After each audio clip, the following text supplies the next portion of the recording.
The piece of paper taped to my door was neon orange.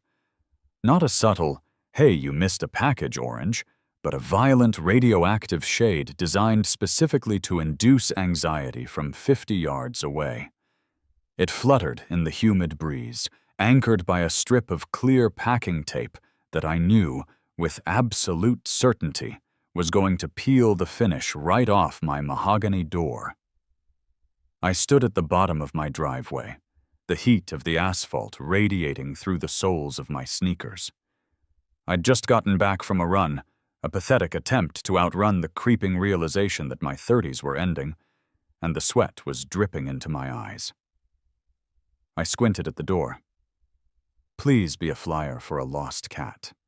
Please be a menu for a new pizza place that overcharges for cauliflower crust. I walked up the porch steps, the wood creaking under my weight.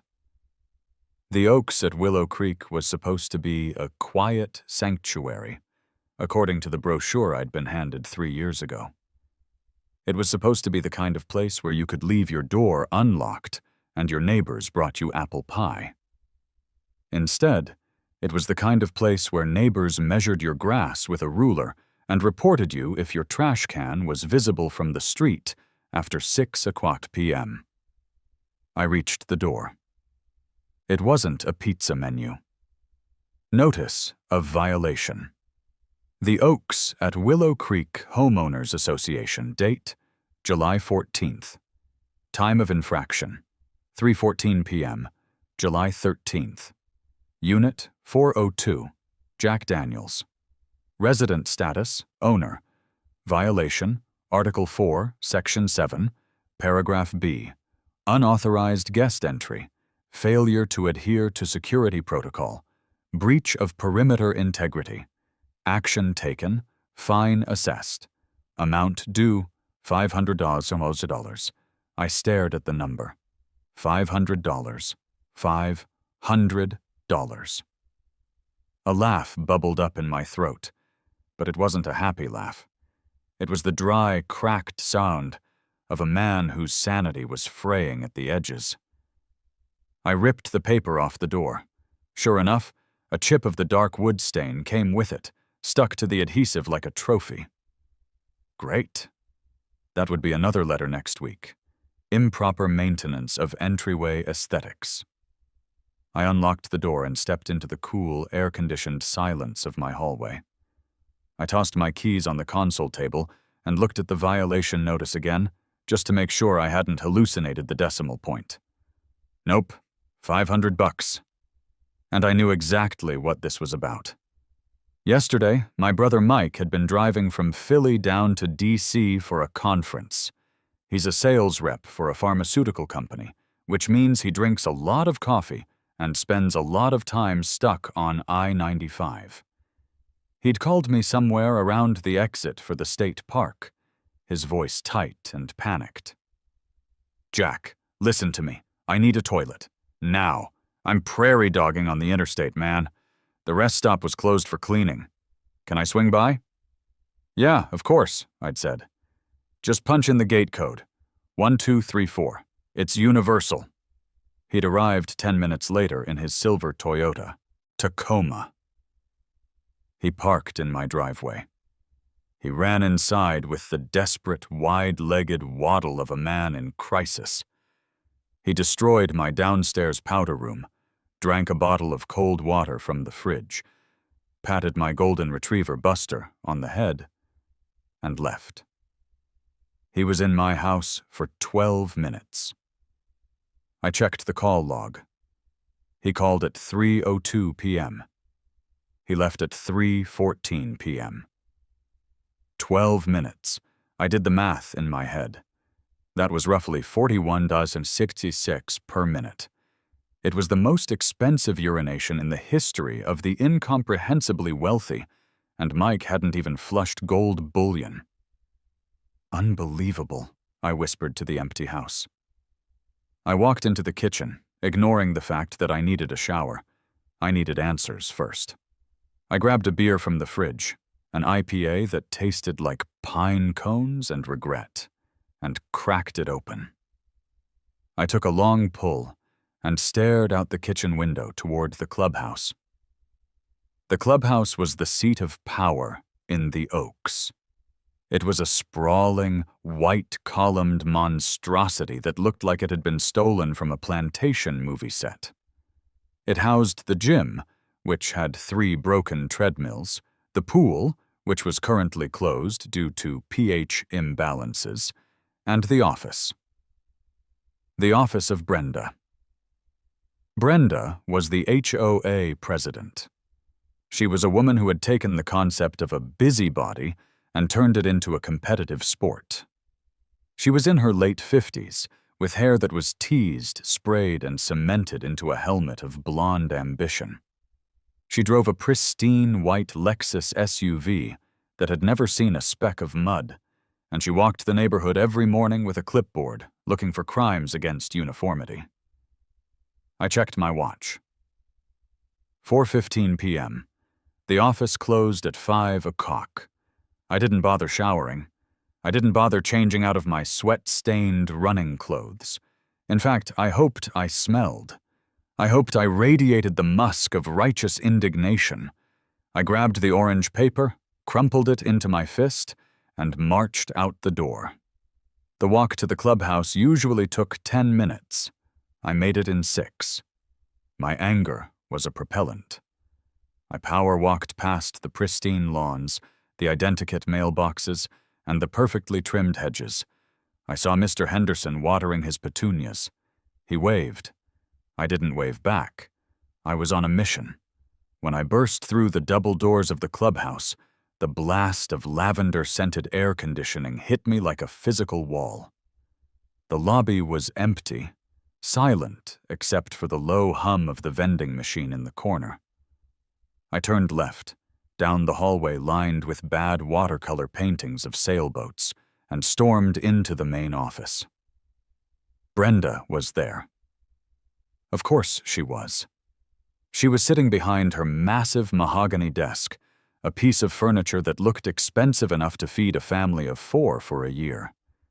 She was typing on her computer with 2 fingers, hunting and pecking with a rhythmic clack, clack, clack that sounded like gunfire. She didn't look up when I entered. "We close in 40 minutes, but the pool passes aren't being printed until Tuesday," she said, her voice a nasally drone that grated on my spine. "I don't want a pool pass, Brenda," I said, stopping directly in front of her desk. I slapped the crumpled orange paper down on the polished wood. "I want an explanation." Brenda stopped typing. She slowly took her hands off the keyboard and folded them on the desk.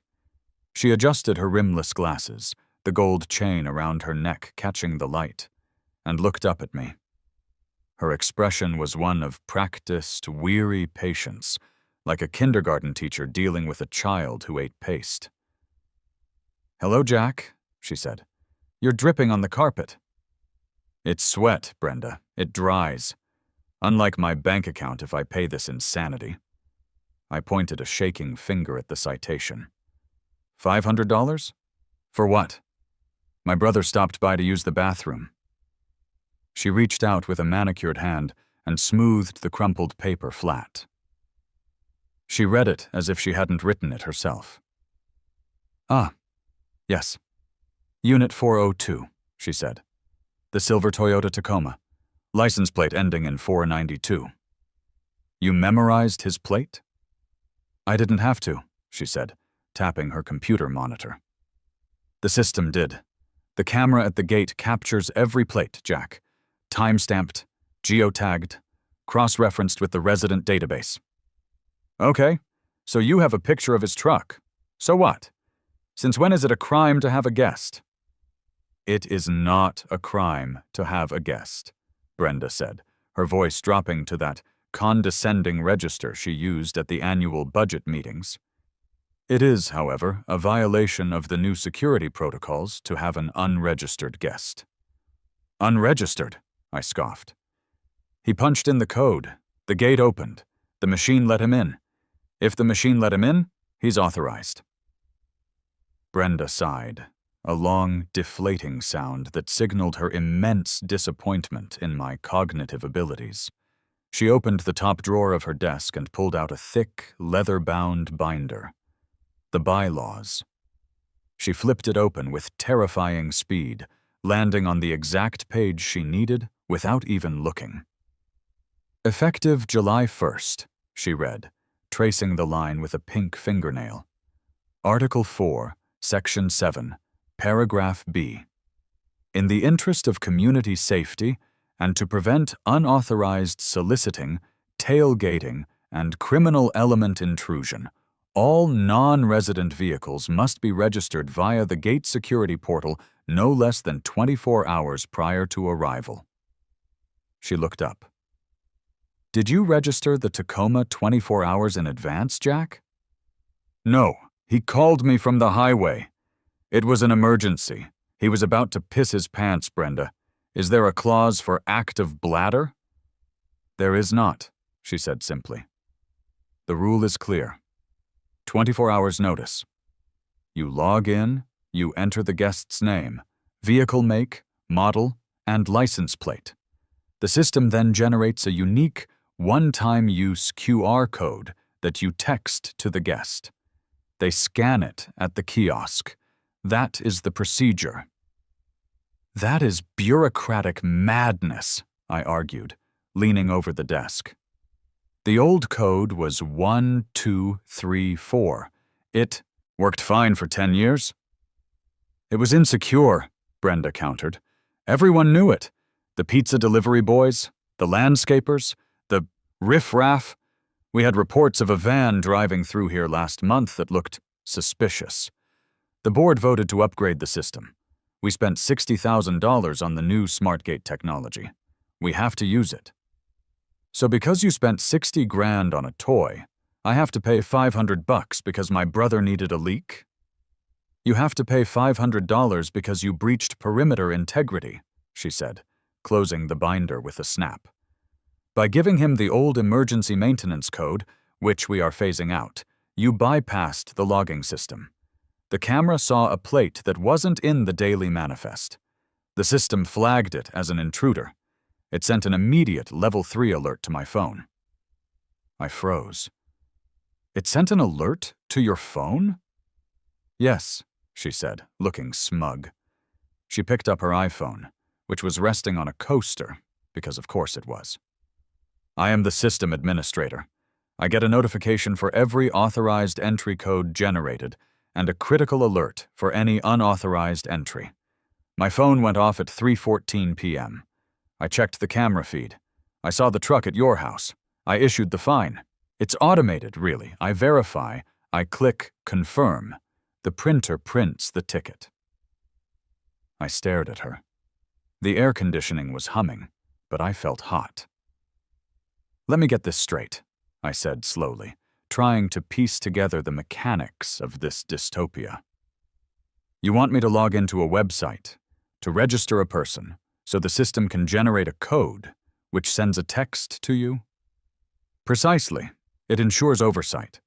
We know exactly who is in the community at all times. And what if I have a dinner party, Brenda? What if I invite 10 people over? Do I have to register all of them? Of course, she said. Every vehicle. No exceptions. And if I order a pizza?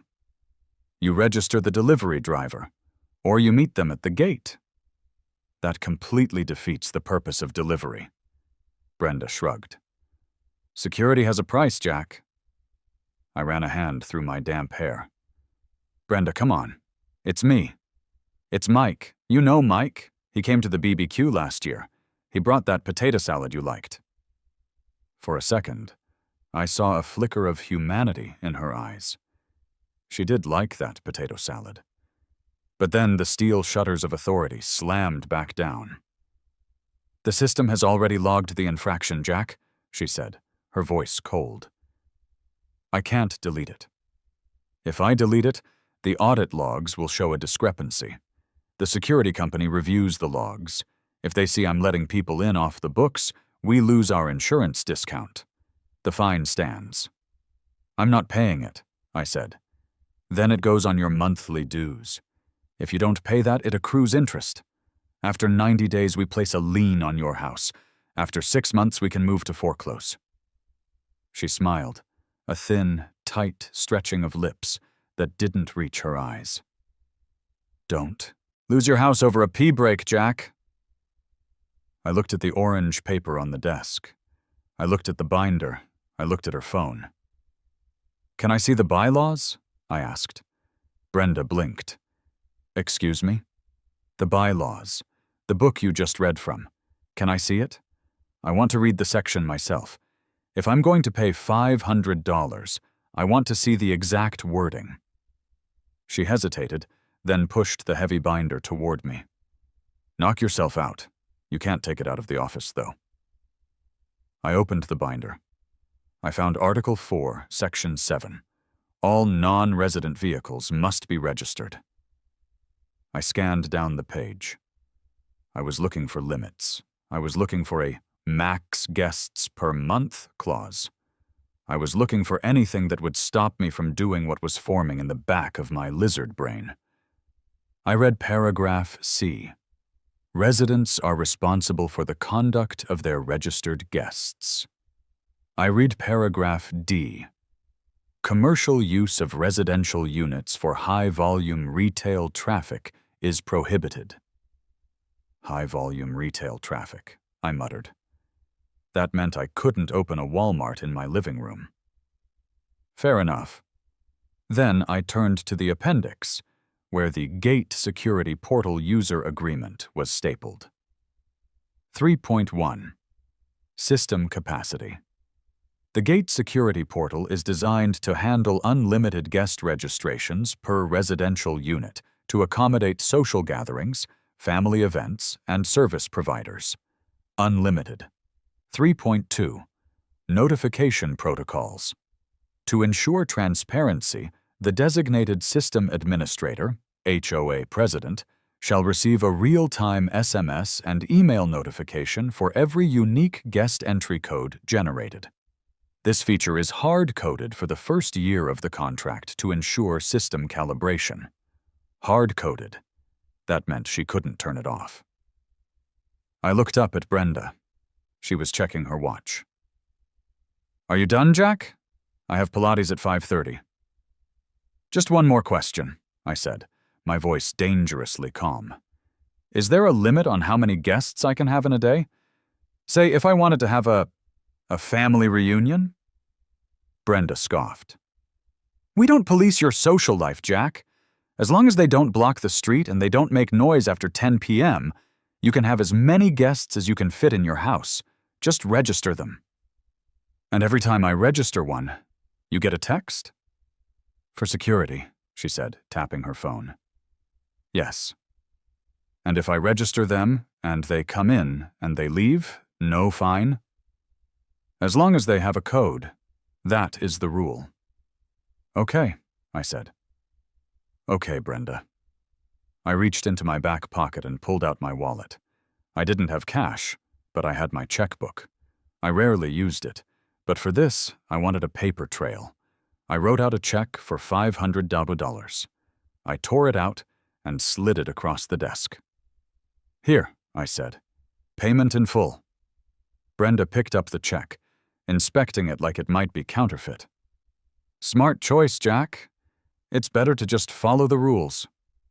"Oh, I agree," I said, a grin spreading across my face that felt a little too wide, a little too manic. "Rules are important. They keep things orderly. I promise you, Brenda, from this moment forward, I will follow the rules so hard you won't know what hit you."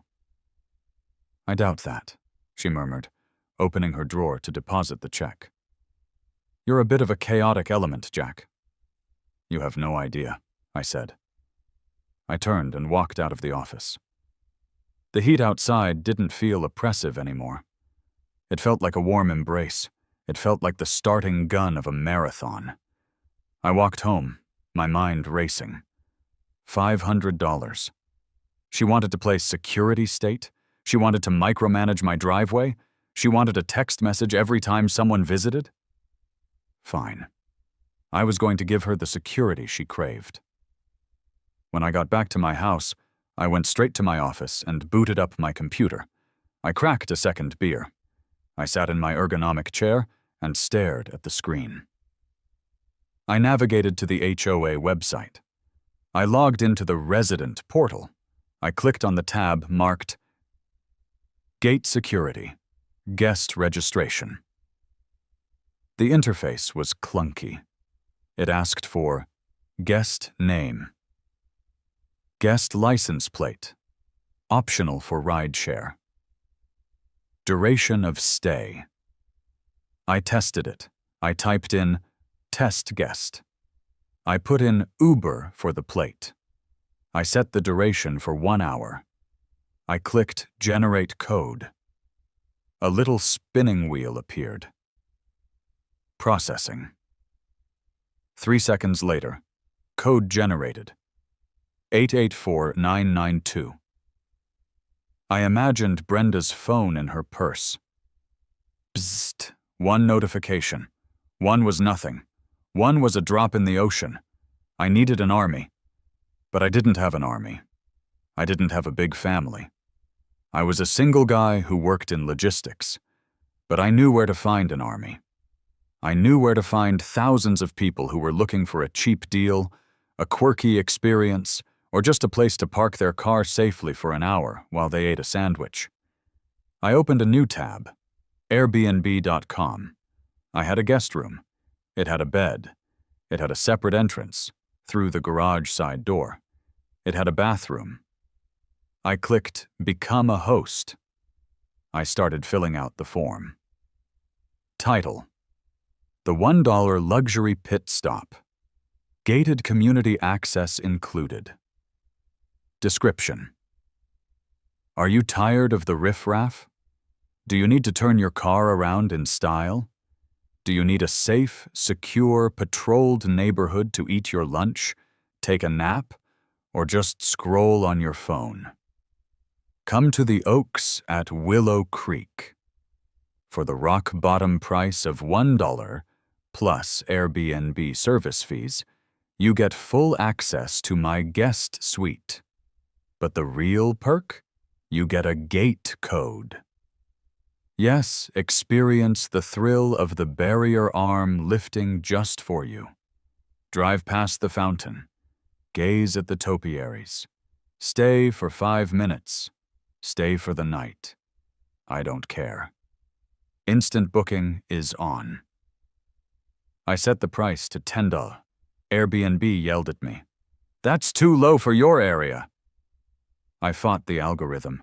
I lowered it to $9. Then $5. Finally, I managed to use a new listing promotion to get it down to effective peanuts. I looked at the house rules section. 1. You must provide your name so I can register you. 2. That's it. I hit publish. But I needed to be ready. If I was going to do this, I needed to make sure Brenda couldn't shut me down on a technicality. The bylaws said I couldn't have commercial retail traffic. Airbnb is technically a short-term rental, which, according to a loophole I'd found on page 42 of the bylaws last year, when my cousin stayed for a month, was not prohibited because the board had forgotten to update the 1998 clause on boarding houses. I was in the clear legally. But physically? I needed to make sure the guests didn't actually come into the rest of my house. I didn't want strangers wandering into my kitchen while I was making nachos. I picked up my phone. I scrolled to T. Tony fixes it. Tony was a guy I'd known since high school. He drove a van that looked like it had been used for bank heists in the 70s. He had a ponytail, a disdain for authority that rivaled my own, and he could fix anything. I hit dial. Tony's House of Pain, Tony speaking, he answered. Background noise, a grinder hitting metal. Tony, it's Jack. Jack, oh, what's up? You need that deck stained? I told you I don't do stain when the humidity is above 80. No deck. I need a lock, and I need a keypad, and I need you to be loud. Loud? Why? I'm going to war with the HOA, Tony. They fined me $500 for Mike peeing. The grinder noise stopped instantly. There was a moment of silence, then a low, appreciative whistle. 500? Tony asked. For a whiz? Yes. That's tyranny, Jack. That's pure, unwashed tyranny. I know. I'm launching a counteroffensive tomorrow. I need you here at 8:00 a.m. Bring the van. Park it in the driveway. Park it crooked. I can do crooked, Tony said. I can do crooked real good. What's the plan? I'm listing my spare room on Airbnb for $1 to flood the gate system with registered guests, so Brenda's phone explodes. Tony laughed. It was a deep, guttural sound that sounded like a diesel engine turning over. I love it. I'll bring the heavy drill. The one that sounds like a dentist from hell. We'll make sure she knows we're working. Perfect. Be to you at 8. I hung up. The listing was live. I sat back and watched the screen. It was 6:00 p.m. At 6:12 p.m., I got my first notification. New booking, Sarah J., one night. I felt a surge of adrenaline. I opened the Airbnb app. Message from Sarah. Is this real? $1. I just need a place to change into my dress for a wedding nearby. I don't want to do it in the McDonald's bathroom. I typed back, 100% real. I am generating your gate code now. I switched to the HOA portal. Name, Sarah Jenkins. Vehicle, Honda Civic. Click, generate, processing, code, sent, 492110. I looked out the window toward Brenda's house. She was in her kitchen. I could see her silhouette moving past the window. Suddenly, she stopped. She looked down at something in her hand. Psst, one down. Only about 10,000 to go. I woke up the next morning with the kind of electric anticipation usually reserved for Christmas morning or the day you finally pay off your student loans. It was a nervous energy, a humming vibration in my chest that made the coffee taste sharper and the sunlight look brighter. I grabbed my phone from the nightstand before I even wiped the sleep from my eyes. Airbnb host. Notifications. 4 new inquiries. I grinned. It wasn't an avalanche yet, but it was a start. Booking. Mark S. Just need to park and eat a sandwich. 1 hour. Booking. Emily R. Is the gate code real? I want to impress my date by driving through. Booking. User 8282. Nap time. I sat up in bed, my fingers flying across the screen. I accepted them all. Then I switched apps. The HOA Gate Security Portal. For Mark S., I entered his plate. Generate code. Processing. Success. Somewhere, 3 houses down, Brenda was probably pouring her herbal tea. And somewhere in the folds of her silk robe, her phone lit up. Bzzzt. For Emily R., generate code. Bzzzt. For user 82, generate code. Bzzzt. Good morning, Brenda, I whispered. I showered and dressed, putting on my Saturday casual attire, which was indistinguishable from my Monday work attire since I worked remotely, but today I felt like a general putting on a uniform. I went downstairs and made a pot of coffee strong enough to strip paint. At 7:58 a.m., the silence of the neighborhood, a silence that cost $350 a month in HOA fees to maintain, was shattered. It started as a rumble, a low-frequency bass note that rattled the china in my cabinets. Then came the squeal of brake pads that had been worn down to the rivets. Finally, a backfire that sounded like a gunshot echoed off the perfectly manicured brick facades of Willow Creek. I looked out the window. Tony had arrived.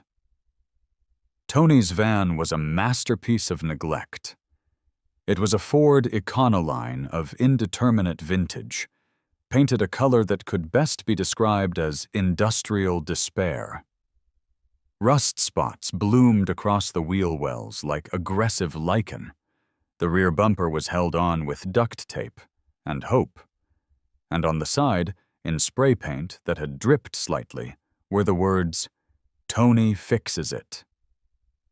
Underneath, in smaller letters, "Mostly." He didn't pull into the driveway. No, Tony was an artist. He backed in. He reversed with the grace of a drunk rhinoceros, cutting the wheel hard so that the van ended up parked diagonally, taking up not just my driveway, but illegally overhanging the sidewalk by about 6 inches. It was beautiful. I opened the front door just as Tony hopped out. He was wearing cargo shorts that defied gravity, a tool belt that looked like it had survived D-Day, and a t-shirt that said, "OSHA is a suggestion." "Morning, sunshine!" Tony bellowed. His voice was naturally amplified, a booming baritone that carried all the way to the cul-de-sac. "Ready to violate some zoning laws?" "Keep it down, Tony," I said, waving him in, though I was smiling. "The enemy has ears." "The enemy needs to get laid," Tony muttered, grabbing a massive, battered toolbox from the back of the van. He slammed the van doors shut with a wham clang that sent a flock of sparrows scattering from the oak trees. He marched up the driveway, his boots leaving faint, dusty prints on the asphalt. "Coffee?" I offered. "Black, like my soul," Tony said. He walked into the house, looking around with critical eyes. "Nice place. Too clean. Smells like oppression." "It is oppression, Tony. That's why you're here." I led him to the guest room on the first floor. It was a nice room. Queen bed, ensuite bathroom, and a door that led directly out to the side yard, which connected to the driveway. This was the key. The guests could enter without coming through the main house. "Here's the target," I said, pointing to the interior door connecting the room to the hallway. "I need a lock on this, a keypad lock, digital, something that looks serious." Tony inspected the door frame, tapping it with a knuckle. "Hollow core, cheap developer crap. I can put a deadbolt in, but I'll need to reinforce the jamb." "Do whatever takes the longest and makes the most noise," I said. Tony grinned, a gap-toothed expression of pure mischief. "I brought the hammer drill. And the reciprocating saw. I don't need the saw, but I'll find a reason to use it." "You're a true professional." "I charge extra for psychological warfare," he said, setting his toolbox down with a heavy thud on the hardwood. "So explain this scam to me again. You're renting this room for $1? $1, I confirmed, handing him a mug of coffee. "The goal isn't money, it's the gate code. Brenda installed a system that texts her every time a code is generated. She fined me for unauthorized entry because I didn't use it. So I'm going to use it. A lot." Tony took a sip of coffee and nodded slowly. "Weaponized compliance. I like it. My cousin Vinny did something similar with a parking meter once. Ended up owning the meter. Long story." "I have 3 guests coming today," I said. "But the listing is picking up steam. I posted it on the local free stuff Craigslist page this morning." "Risky," Tony noted. "Craigslist people are weird. I once sold a lawnmower to a guy who paid me in frozen shrimp." "I don't care if they're weird, Tony. I care if they have a license plate. That's the only requirement." Tony set his coffee down. "All right, let's make some noise." He didn't start by working. He started by setting up his workspace. This involved dragging a portable sawhorse out to the driveway, right next to the van, and laying out his tools on it. He fired up a portable generator, despite the fact that I had perfectly functioning outdoor outlets. The generator sputtered, coughed, and roared to life, emitting a cloud of blue smoke. "Is that necessary?" I shouted over the roar. "It's for the ambiance," Tony shouted back. He grabbed a piece of wood, walked to the sawhorse, and turned on his circular saw. Rio! The sound tore through the morning air, a high-pitched shriek that set my teeth on edge. I went back inside to check the computer. Ping. New booking. Photo shoot. 2 cars. 2 cars. That was 2 codes. I logged in. Generate. Bzzzt. Generate. Bzzzt. I checked the time. 8:30 a.m. Brenda's schedule was clockwork. She walked her poodle, Princess, at 8:45 a.m. I positioned myself at the kitchen window, peeking through the blinds like a paranoid suburbanite in a thriller movie. At 8:46 a.m., I saw her. She was wearing a pink tracksuit and a visor. Princess was trotting alongside her on a retractable leash. Brenda was walking briskly, her head held high, scanning the lawns for weeds or unauthorized garden gnomes. Then she saw the van. She stopped dead in her tracks. I saw her posture stiffen. The van was an affront to everything she held dear. It was dirty, it was old, and it was parked crookedly. She marched toward my driveway, Princess yipping at her heels.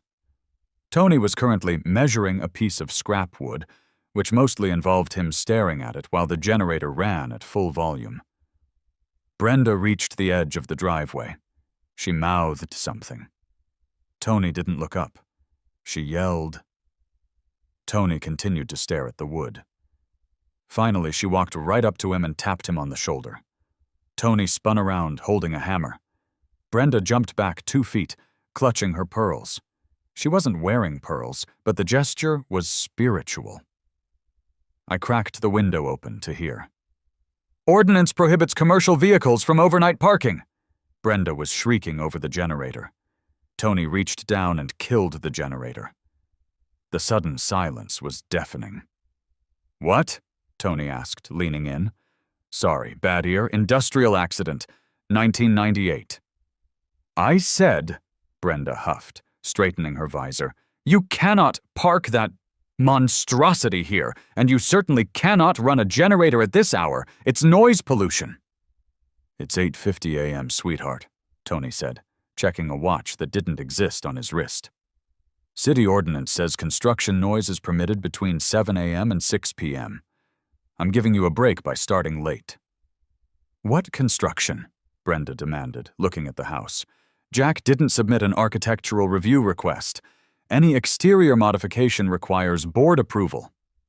"Interior," Tony said, tapping his temple. "Security upgrade, installing a fortified panic room. You know, with the crime rate rising and all." "Crime rate? There is no crime rate. We are a gated community." "That's what they said at the Alamo," Tony said solemnly. "Look, lady, I got a permit. It's in the van, somewhere, under the burrito wrappers." "I am the HOA president," Brenda announced, puffing out her chest. "Congratulations," Tony said. "I'm the guy with the drill. Now, if you don't mind, I have to make a lot of sawdust." He reached for the generator cord. "Wait," Brenda said. She looked at the van again. Then she looked at her phone. Are you the one causing the alerts?" she asked, her eyes narrowing. "What alerts?" Tony played dumb perfectly. "The gate. My phone has buzzed 5 times this morning. Jack is generating codes." "Oh, Jack's popular," Tony said.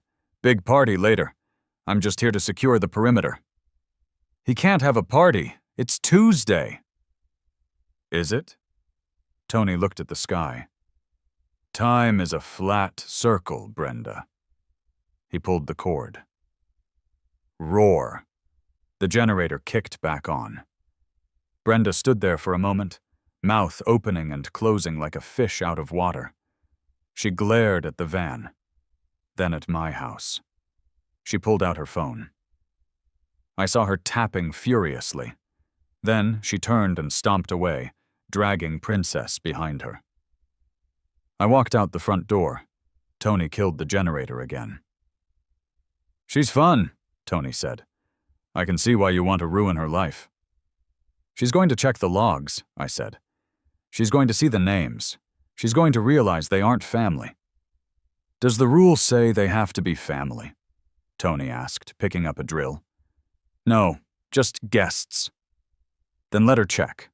Hey, does this door frame look straight to you?" "It looks fine." "I think it's off by a millimeter. I better sand it down for 20 minutes. I went back inside. The adrenaline was fading into a steady, focused burn. I sat back down at the computer. Ping. New booking. Lunch break. Toyota Camry. Ping. New booking. Curious local. Ford F-150. I registered them. Psst. Psst. I decided to check the Airbnb listing stats. Views in the last hour, 400. Saves, 52. Something was happening. The algorithm was picking it up. My title, The $1 Luxury Pit Stop, was catchy. It was clickbait in real life. I updated the listing description. I decided to lean into the absurdity. Update. The HOA president doesn't believe people want to visit. Prove her wrong. Book a slot. Drive in. Wave at the house with the white columns and the angry woman in the garden. Gate code provided instantly. $1. Freedom isn't free, but it's cheap. I hit save. "Jack!" Tony yelled from the other room. "I need you to hold this." I went into the guest room. Tony had successfully drilled a hole in the door that was 3 times larger than necessary. "What are you doing?" I asked. "I'm installing a commercial-grade smart lock," Tony said, holding up a keypad that looked like it belonged on a bank vault. "I found it in the bottom of my toolbox. I think I stole it from a job site in Jersey. It's got voice activation." "Voice activation?" "Yeah. When you lock it, it says locked, loudly." "Perfect." "So," Tony said, wiping sweat from his forehead with a rag that was dirtier than his face. "When do the masses arrive?" "Check-in is any time," I said. "First one should be here around 11. "Good. I'll make sure the van is blocking the good turnaround spot so they have to do a 3-point turn in front of Brenda's driveway." I laughed, but then my phone rang. Unknown number. I answered. "Hello? Is this Jack Daniels?" a voice asked. It sounded young, maybe college-aged. "Speaking." "Hey, I saw your listing on Reddit. The Spite House one?" I paused. "Reddit?" "Yeah, r/r malicious compliance. Someone screenshotted your listing. It's on the front page, dude. Is it real? Can I actually get into Willow Creek for $1? My ex-girlfriend lives there and I really want to drive past her house and flip it off." My heart skipped a beat. Front page of Reddit. "Yes," I said, my voice trembling slightly. "It is real, but you have to book through the app so I can register you legally." "Done. Booking now. I'm bringing 3 cars. My boys want in too." 3 cars? Yeah, is that cool?" "As long as you give me the plates," I said. "Bring the whole convoy." I hung up. "Tony," I said, "we might need more coffee." "Why?" "We're on Reddit." Tony whistled. "Oh boy. You know what that means?" "What?" "It means the weirdos are coming, and the trolls, and the people with too much time." He paused, grinning. "I love those people." I ran back to the computer. The notifications were no longer pinging. They were streaming. New booking. New booking. New booking. I looked at the dashboard. Pending requests. 22. 22 cars. In the last 10 minutes. I started typing. Select. Paste. Generate. Select. Paste. Generate. I imagined Brenda's phone. It wouldn't be buzzing anymore. It would be vibrating constantly, a continuous spasm of notifications. I called out to Tony. "Tony, start the saw!" "Why?" "Cover noise, I need to think." Ow. I fell into a trance. The rhythm of bureaucracy. Name, plate, generate. Name, plate, generate. I was a machine. I was a conduit for petty revenge. At 10:30 a.m., the first wave hit the gate. I had the security camera feed up on my second monitor. Residents had access to the visitor lane camera to see when their guests arrived. A silver Subaru pulled up. The driver leaned out, punched in the code I'd sent him. The arm lifted. He drove through. Then a Jeep. Code, lift, enter. Then a beat-up van that looked like the Mystery Machine's meth-addicted cousin. Code, lift, enter. I checked the timestamp log on the portal. 10:30:01. Entry authorized. Notification sent. 10:30:45. Entry authorized. Notification sent. 10:31:12. Entry authorized. Notification sent. I got up and walked to the front window. I could see the main road of the subdivision. The Subaru drove past slowly. The driver, a kid with blue hair, looked at my house, checked the number, and gave a thumbs up. I waved back, then the Jeep. They honked, then the van. I looked toward Brenda's house. Her front door flew open. She stepped out onto her porch, phone in hand. She looked at the street. She looked at her phone. She looked at the street again. She held the phone up to her face, stabbing at the screen. Was probably trying to call the gate company, or the police, or the National Guard. But she couldn't stop them. They had codes. They were authorized. Tony walked up behind me, holding a caulking gun like a pistol. "Target acquired?" "Target acquired," I said. "You know," Tony said, chewing on a toothpick, "if you really want to mess with her, you should offer a volume discount. I can't go lower than $1. "No. I mean, tell them if they honk when they drive by, you'll refund the $1. I looked at Tony. He was a genius, an evil, chaotic genius. "That," I said, "might be considered disturbing the peace. I can't officially incite noise violations." Right, Tony winked. "But if you put a sign in your yard that said, 'Honk if you hate HOAs,' I can't put up signs. Section 9, paragraph A." "What if I put a sign on my van?" Tony asked. "It's a commercial vehicle. It has signage." "Does your signage usually include political statements?" "My signage includes whatever I write on it with this dry erase marker," Tony said, pulling a fat marker from his pocket. He walked out the door. I watched him go to the side of his van. Right below, "Tony fixes it." He wrote, in big, bold block letters, "HOA dispute in progress. Honk for support." He capped the marker, patted the van, and walked back inside. "Plausible deniability," Tony said. "I'm just informing the public of a labor dispute." The first honk happened 2 minutes later. It was the shave and a haircut honk. Beep, beep, beep, beep, beep. Brenda was still on her porch. She jumped. "It's beginning," I said. I went back to the computer. The pending requests had jumped to 40. I cracked my knuckles.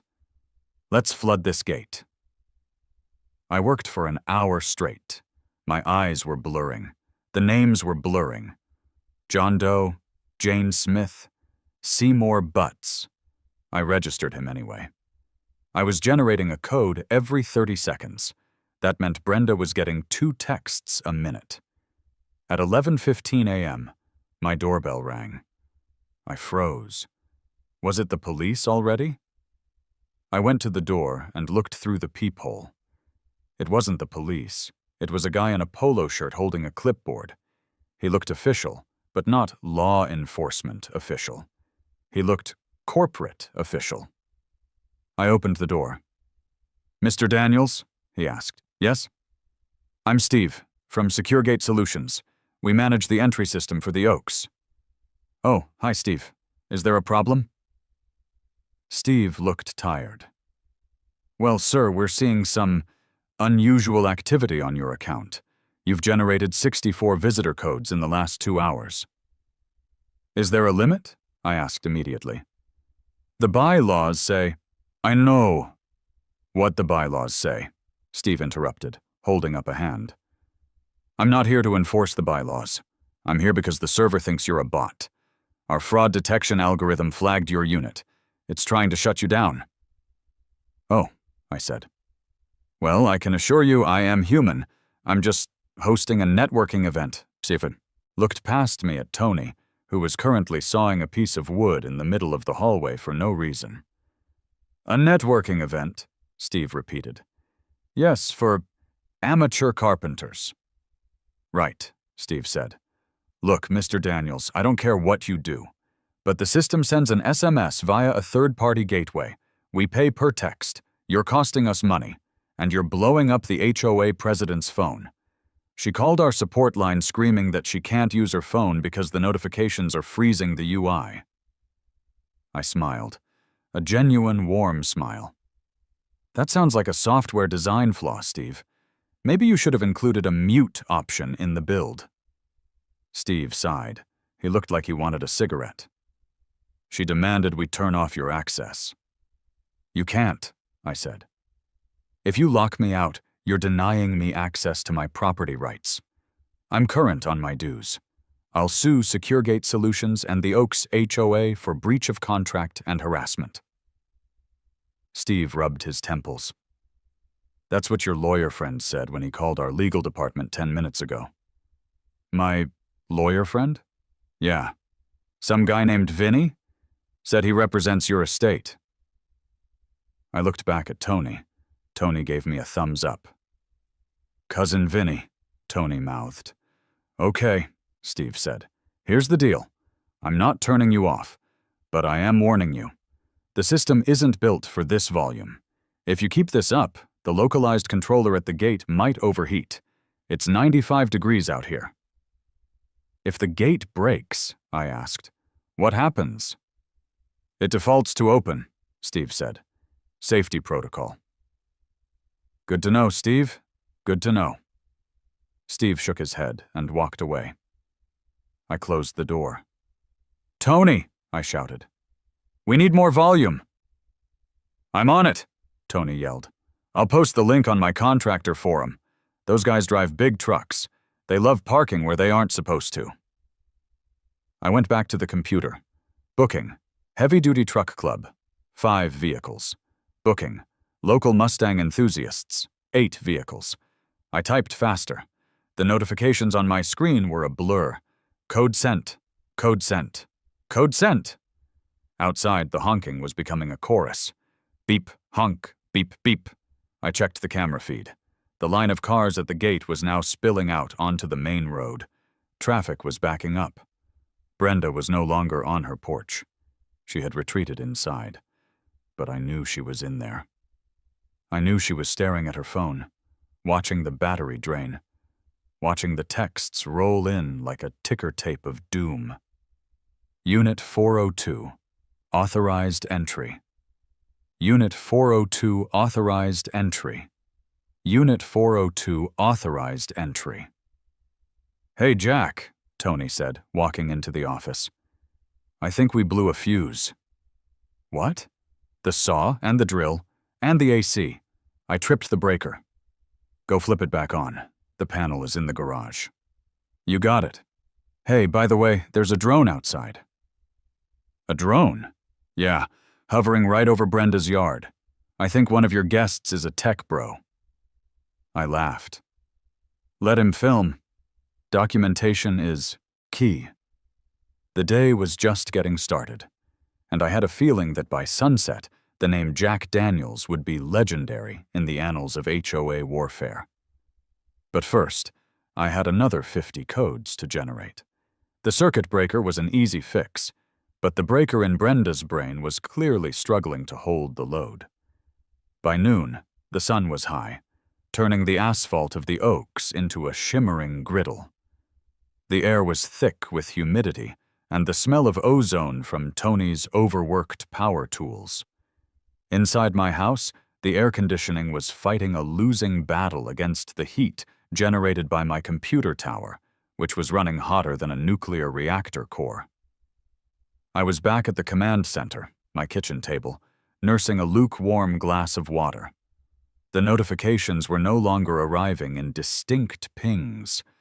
They were arriving as a continuous, low-frequency hum, like a hive of angry bees trapped inside my phone. Booking, just looking, Chevy Tahoe. Booking, nap time, Prius. Booking, is this the place from TikTok? Jeep Wrangler. TikTok, I muttered. God help us. I checked the timestamp. 12:05 p.m. Tony, I yelled. Status report. Tony walked in from the garage, holding a level that was covered in drywall dust. The door is reinforced. You could hit it with a battering ram and the wall would collapse before the lock gave way. I also installed a peephole, a reverse one. A reverse peephole? Yeah, so people outside can look in. Wait, no, I installed it backwards. I'll fix it. It adds character. Leave it, I said. We have bigger problems. The internet has arrived.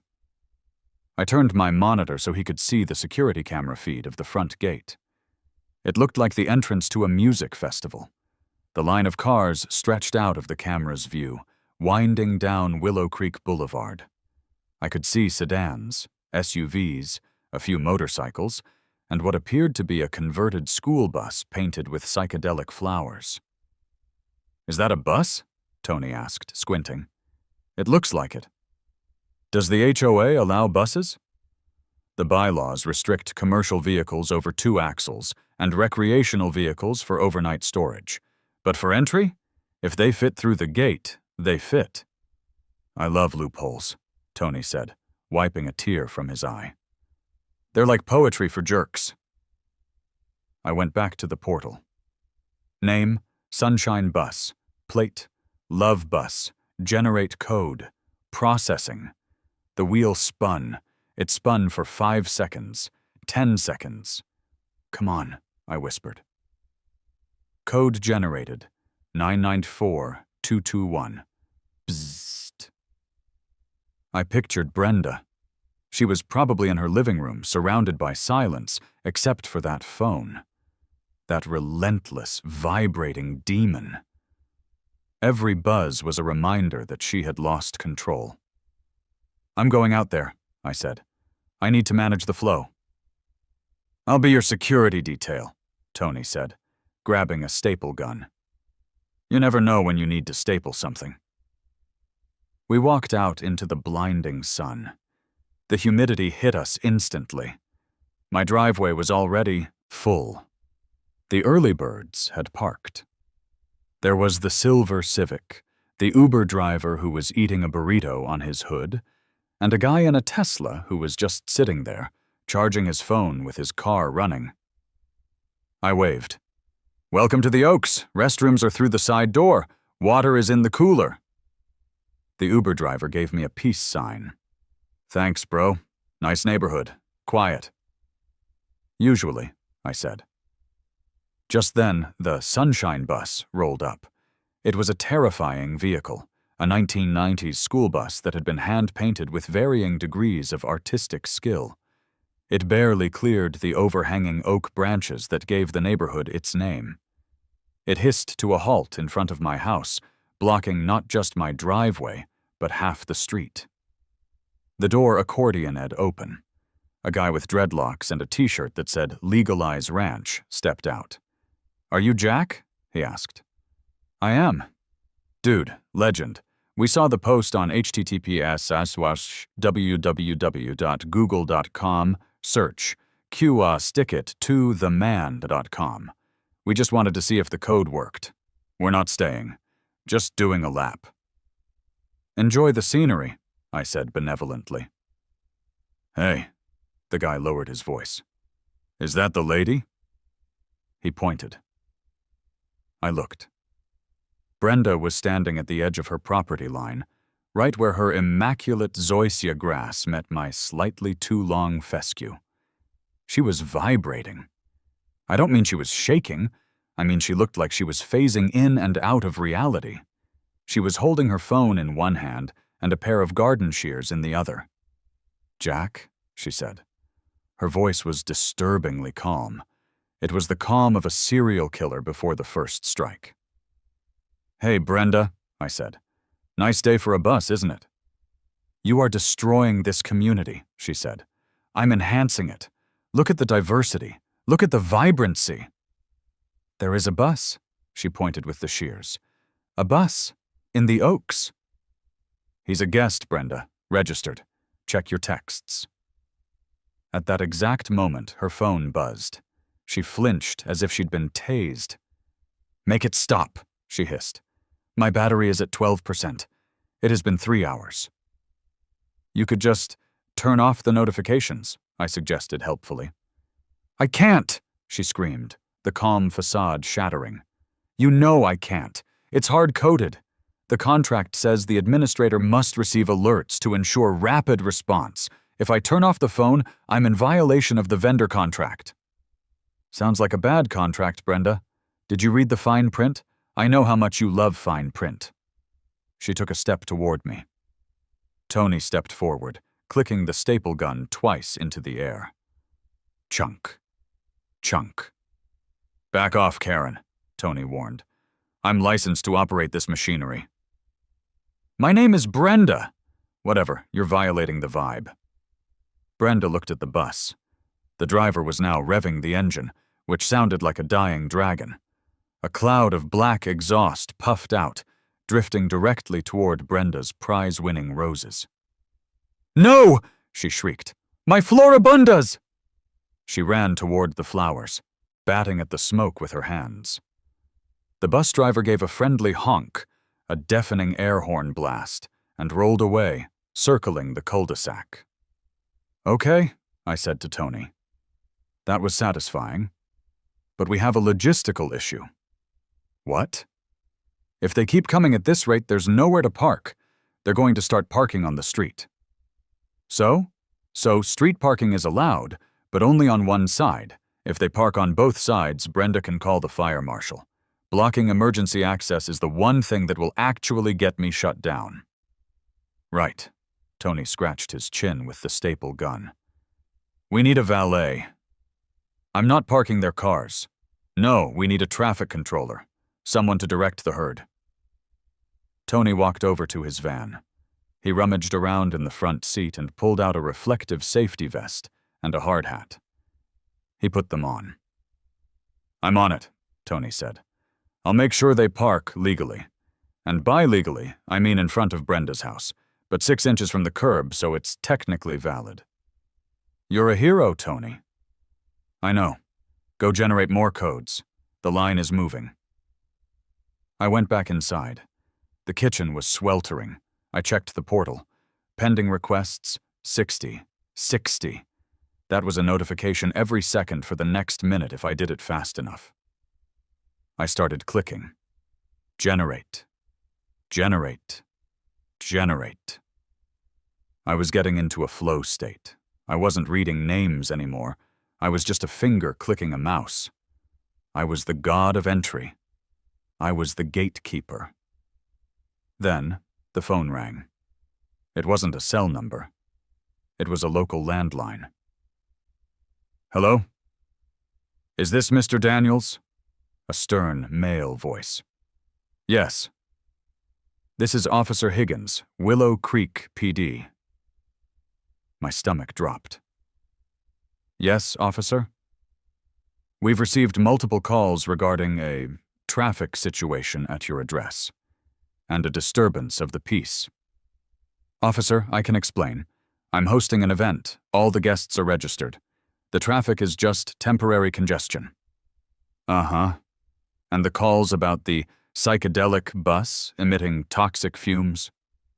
"He's leaving now. He was just dropping off some supplies." "Right. Look, Mr. Daniels, we're not coming out there to direct traffic for your party. But if the line blocks the main road outside the gate, Highway Patrol is going to tow everyone. Keep them inside the gate." "Understood, officer. We're moving them in as fast as we can. And tell your neighbor to stop calling 911. She's reported a terrorist invasion 3 times. If she calls again, we're charging her with misuse of emergency services." I smiled. "I'll pass that along, officer." I hung up. Brenda was calling the cops on herself. It was perfect. I looked at the camera feed again. The line was moving, but slowly. The gate arm was going up and down like a yo-yo. Up, car through. Down. Up, car through. Down. I zoomed in on the gate mechanism. It was a sleek, black box with the Secure Gate logo on it. It looked expensive. It also looked like it was vibrating. I logged back into the portal. System warning. High traffic volume. Latency detected. 4,000 ms. Q. Depth. Critical. The server was choking. The little hamster wheel inside the HOA's database was smoking. I didn't stop. I couldn't stop. If I stopped, the line would back up and the Highway Patrol would tow my guests. I had to get them inside. Generate. Generate. Generate. I looked out the window. Tony was in the street, blowing a whistle he must have had in his pocket. He was directing a Ford F-150 to park directly across from Brenda's driveway, effectively making it impossible for her to back out without a 10-point turn. He saw me looking and gave a thumbs up. Then a new notification popped up on my screen. Not a booking. A message from the HOA portal itself. Alert. Admin override attempted. Brenda was trying to fight back. She must have logged into her own account. She was trying to block my user privileges. I refreshed the page. User status. Active. She failed. Why? Because the system was lagging so hard, her request couldn't get through the queue of my code generations. My urgent entry requests were prioritizing over her admin config requests. I was DDoSing the HOA with guests. I laughed. It was a maniacal sound. "You can't stop the signal, Brenda," I typed faster. Suddenly, a notification from Airbnb. Booking. The Recluse. 1 night. Message. I saw the post. I am a lawyer specializing in HOA litigation. I want to come see this in person. Also, is the Wi-Fi good? I replied, Wi-Fi is great. Gate code incoming. Generate. Bzzzt. In my mind. Outside, the chaos was evolving. The guests weren't just parking anymore. They were mingling. The guy from the Sunshine bus, who hadn't left, despite what I told the cops, was now talking to Mr. Henderson, the neighbor who watered his petunias. I watched with bated breath. Mr. Henderson was a staunch traditionalist. But to my surprise, Mr. Henderson was laughing. The bus driver handed him a flower. Mr. Henderson put it in his buttonhole.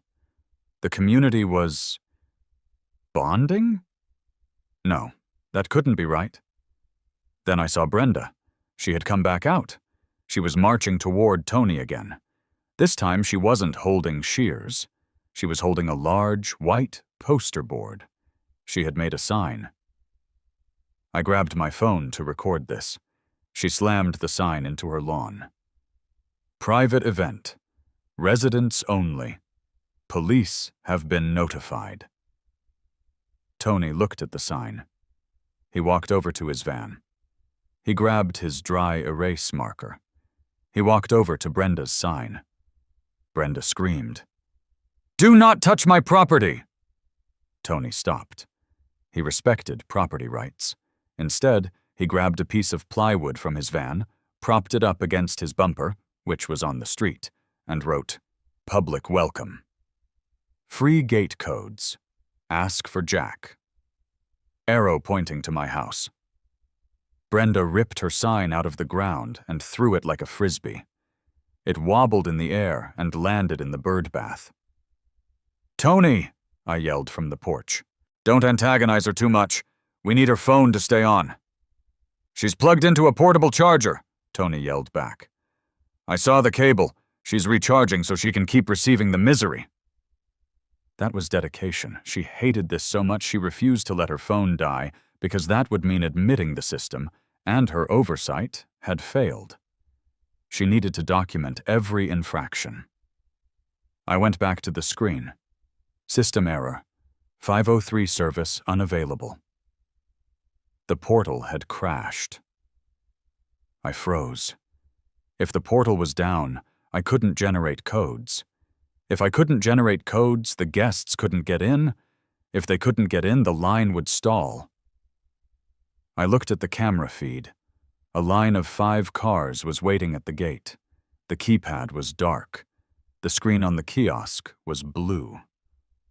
"Oh no," I said. The first car, a convertible, honked. Then the second car honked. Then something miraculous happened. The gate arm, which had been going up and down every 30 seconds for the last 2 hours, made a grinding noise that was audible even through the camera microphone.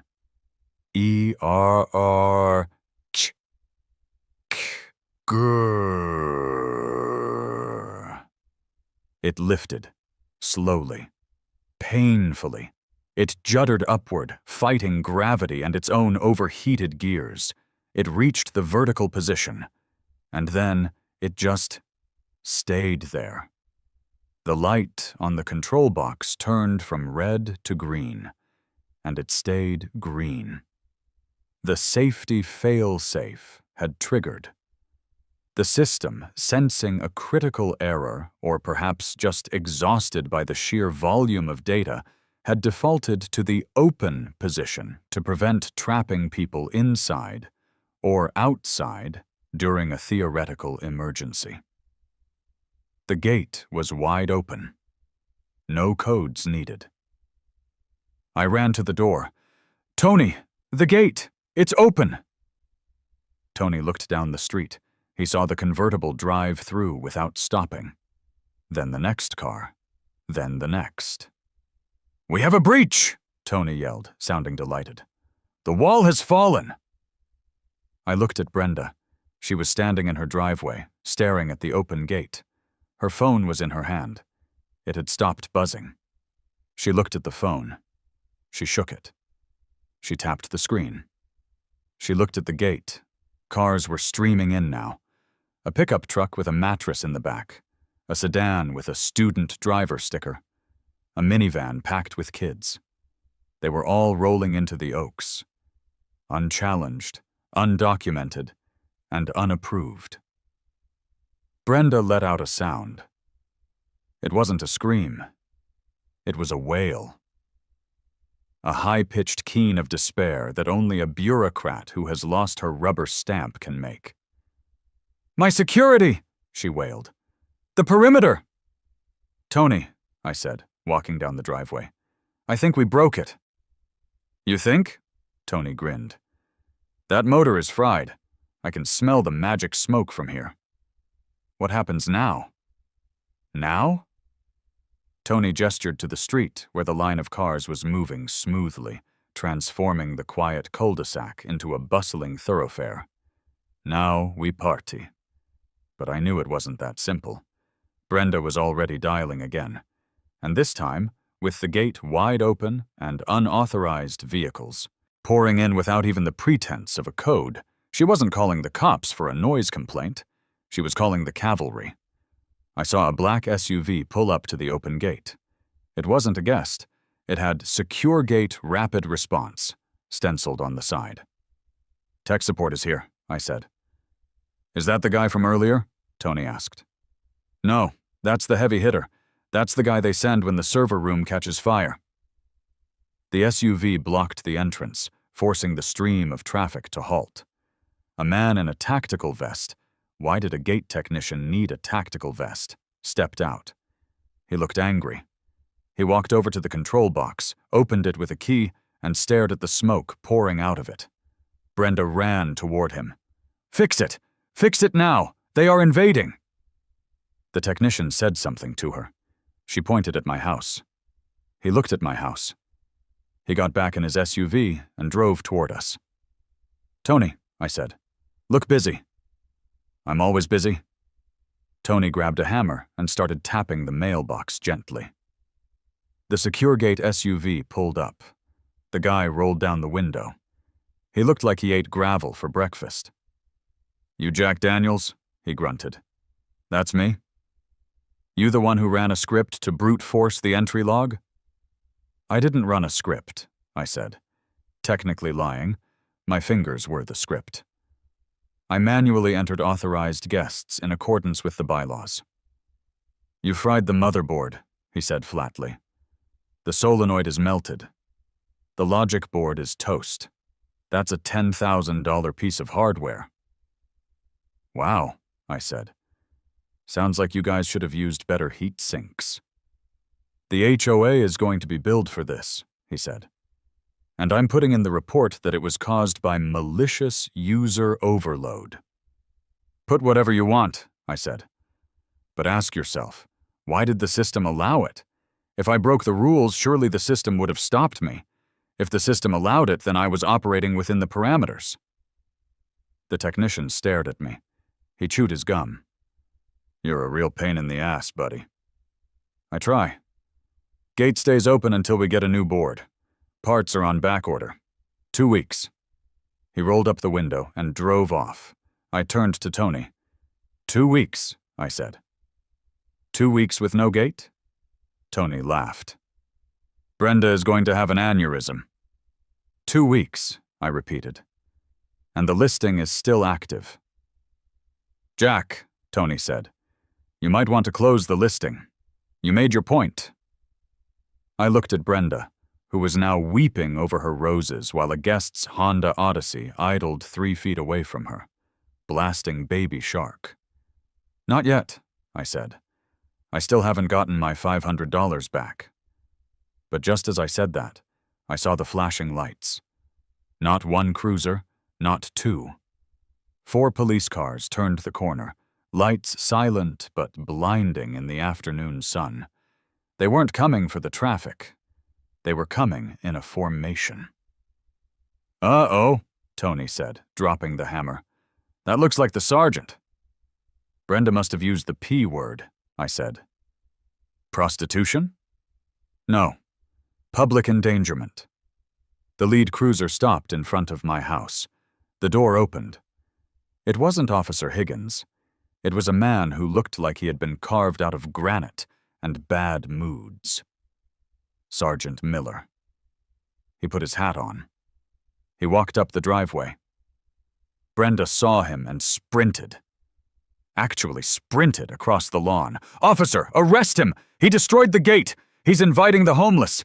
He's running a cult!" Sergeant Miller held up a hand. Brenda stopped. He looked at the open gate. He looked at the bus. He looked at the line of cars. He looked at Tony's van. Finally, he looked at me. "Mr. Daniels," Miller said. His voice was deep and tired. "We need to talk." "Am I under arrest?" I asked. "Not yet," Miller said, "but the day is young." Sergeant Miller was a man who looked like he had been chiseled out of granite and then left out in the rain to weather for 20 years. He didn't have a neck so much as a gradual thickening of his shoulders that eventually became a head. He stood in my driveway, thumbs hooked into his duty belt, staring at me with eyes that had seen everything from domestic disputes to homicide, and was now looking at a guy in a polo shirt who had weaponized a guest list. "So," Miller said, his voice a low rumble that vibrated in my chest. "You're the mastermind." "I wouldn't say mastermind, Sergeant," I replied, keeping my hands visible and my tone respectful. "I'm just a resident exercising his rights under the Covenant." "He's a cyber-terrorist!" Brenda shrieked from the sideline. She was practically vibrating, her face a mask of blotchy red indignation. "He hacked the gate! He invited the entire city! He's running a commercial parking lot!" Miller held up a hand, a massive paw that silenced her instantly. He didn't even look at her. "Ma'am, if you interrupt me one more time, I'm going to ask you to step back into your residence. Am I clear?" Brenda's mouth snapped shut with an audible click. She nodded, eyes wide. Miller turned back to me. "Okay, Mr. Daniels. Walk me through this. Why are there 50 cars parked on Wisteria Lane? Why is there a school bus painted like a hallucination doing loops around the fountain? And why is the gate stuck open?" "Well, Sergeant," I began, taking a deep breath, "it started with a $500 fine." I explained the situation. I didn't leave anything out. I told him about Mike's bladder emergency. I told him about the automated fine. I told him about the bylaws, specifically Article 4, Section 7, Paragraph B, and the unlimited guest clause. I told him about the listing. Miller listened. He didn't blink. He didn't smile. He just absorbed the information like a black hole absorbing light. When I finished, there was a long silence. The only sound was the distant honking of a horn, and Tony, who was casually leaning against his van, eating a bag of chips he had seemingly materialized out of thin air. "So," Miller said slowly, "you're telling me that you invited all these people individually?" "Yes, sir. I have the logs." I pointed to the house. "I can print them out. Every single license plate, every name.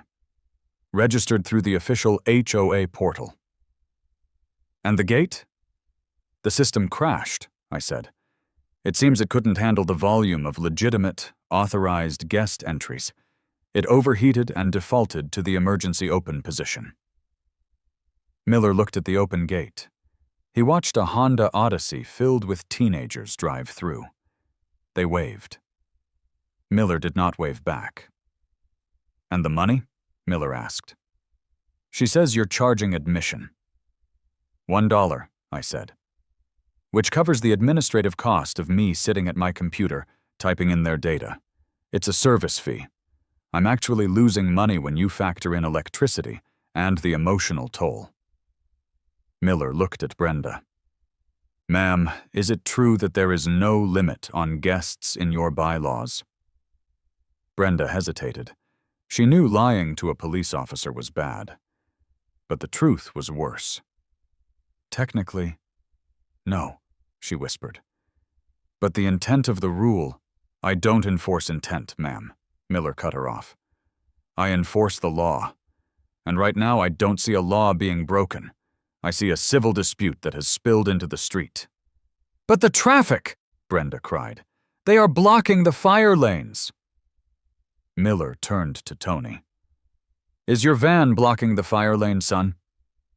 Tony swallowed a mouthful of chips. "Negative, Sergeant. I measured. I am exactly 18 inches from the curb and 15 feet from the hydrant. I used a laser level." Miller looked at the van. It was an eyesore, a rusted hulk of defiance, but it was parked legally. "And the others?" Miller asked, gesturing to the line of cars.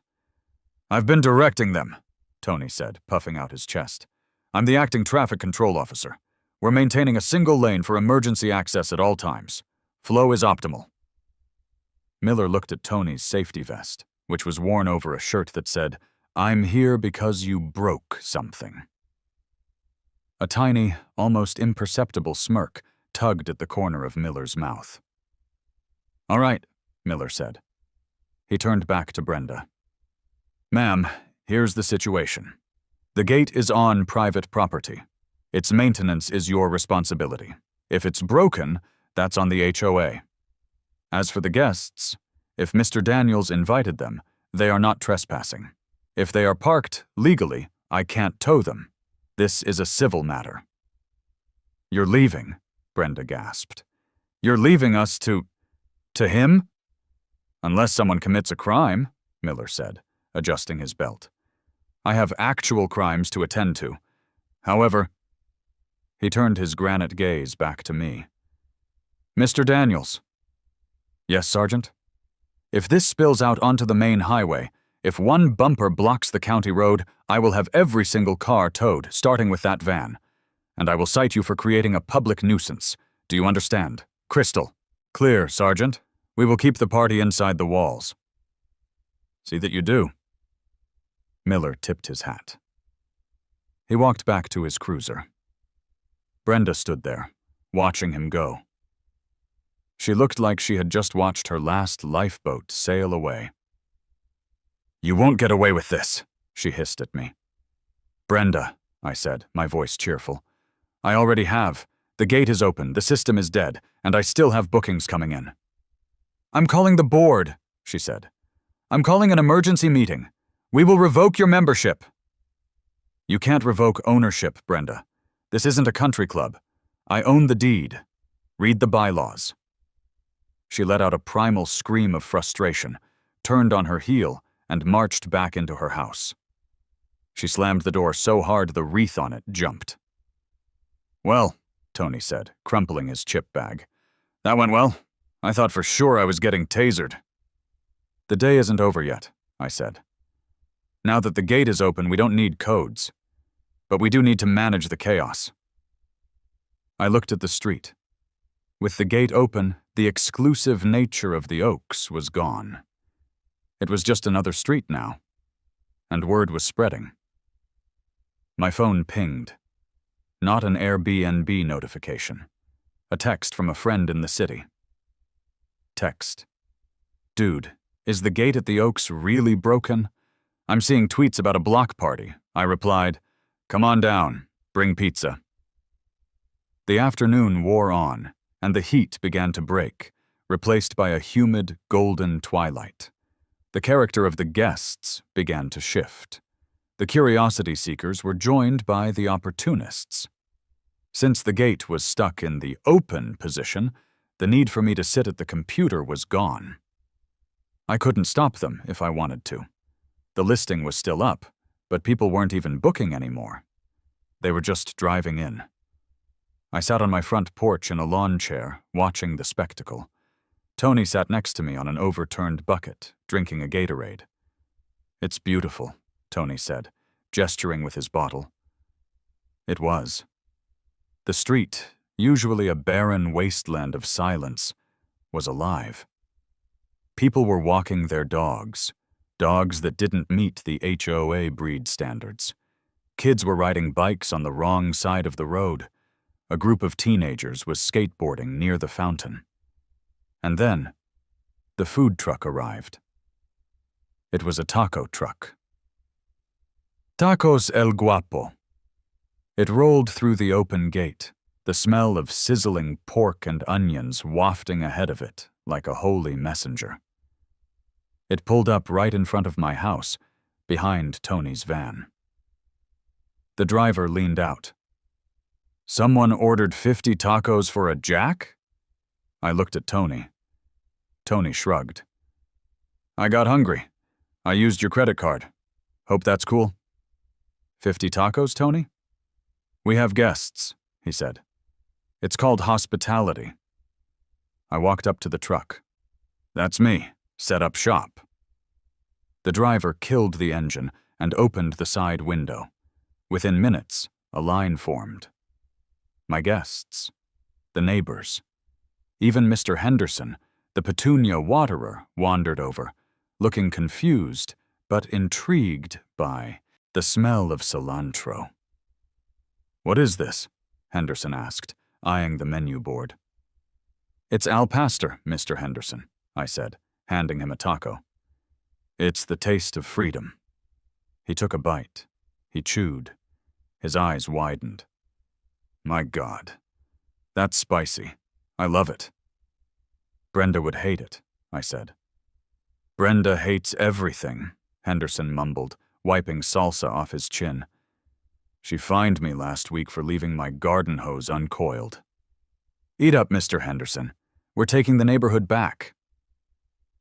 As the sun dipped below the tree line, the headlights came on.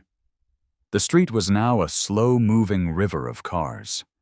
They weren't speeding. They were cruising. It was like the 1950s, but with more Toyotas and less doo-wop. But I knew Brenda wasn't done. The emergency meeting threat was real. At 7:00 p.m., a black Mercedes pulled into my driveway, weaving through the pedestrians eating tacos. A man in a sharp suit stepped out. He looked like he cost $1,000 an hour. Mr. Daniels? He asked. Who's asking? I'm Robert Thorne. I'm the treasurer of the HOA board. Ah, I said. The money man. Can we talk privately? He looked at Tony, who was currently balancing a taco on his nose for the amusement of some neighborhood kids. Anything you say to me, you can say to my contractor, I said. He's my spiritual advisor. Thorne sighed. He wiped a bead of sweat from his forehead. Fine, Mr. Daniels, this has to stop. I didn't break the gate, Robert. The system broke itself. I've seen the technician's report, Thorne said, lowering his voice. He claims malicious overload. But between you and me, SecureGate is trying to cover their ass. They sold us a cheap system with a memory leak. We know that. So why are you here? Because Brenda is hysterical. She's calling for a special assessment to sue you. She wants to drain the reserve fund to fight this in court. Let her try, I said. I'll counter-sue. I have a lawyer friend who specializes in petty disputes. He's very excited. We don't want a lawsuit, Jack, Thorne said. We want the cars gone. We want the taco truck gone. We want peace. I want my $500 back, I said. And I want the rules changed. No more 24-hour notice. No more tracking my guests. We go back to a simple code. Thorne grimaced. Brenda will never agree to that. She views the security system as her legacy. Then get rid of Brenda, I said simply. Thorne paused. He looked toward Brenda's house. Her lights were off, but I could see the blue glow of a TV screen. Or a monitor. There's a board meeting tonight at 9:00 p.m., Thorne said. At the clubhouse. Brenda called it. She's going to move to strip your voting rights and fine you $10,000 for commercial enterprise. 10,000? Tony whistled. That's a lot of tacos. If she gets the votes, Thorne warned, she can make your life miserable. Lien on the house, access restrictions. She can ban you from the pool. I never use the pool, I said. It's full of Band-Aids. Jack, be reasonable. Take down the listing. Send the truck away. I'll try to talk her down. No, I said, standing up. I'm not taking anything down until I have a signed letter rescinding the fine and changing the policy. Until then, the gate is open. And tomorrow? Tomorrow I'm hosting a Honk for Freedom rally. I already ordered the balloons. Thorne stared at me. He realized I wasn't bluffing. I had crossed the Rubicon, and I was riding a taco truck. You're a dangerous man, Jack, Thorne said. I'm just a guy who wanted his brother to pee in peace. Thorne got back in his Mercedes and backed out, nearly hitting the Sunshine bus, which had returned for a victory lap. Tony, I said, pack up the tools. We leaving? No, we're going to the meeting. Do I need to wear a tie? Tony asked, looking down at his stained shirt. No, wear the tool belt. It's intimidating. I'll bring the hammer, Tony said, for gavel purposes. We had 2 hours before the meeting. The atmosphere on the street was shifting from block party to siege. More residents were coming out of their houses, the silent majority of the Oaks. People who had been fined for leaving their bins out too long. People who had been cited for the wrong shade of beige curtains. They were gathering around the taco truck. They were talking to my guests. They were realizing that the walls weren't protecting them. They were trapping them.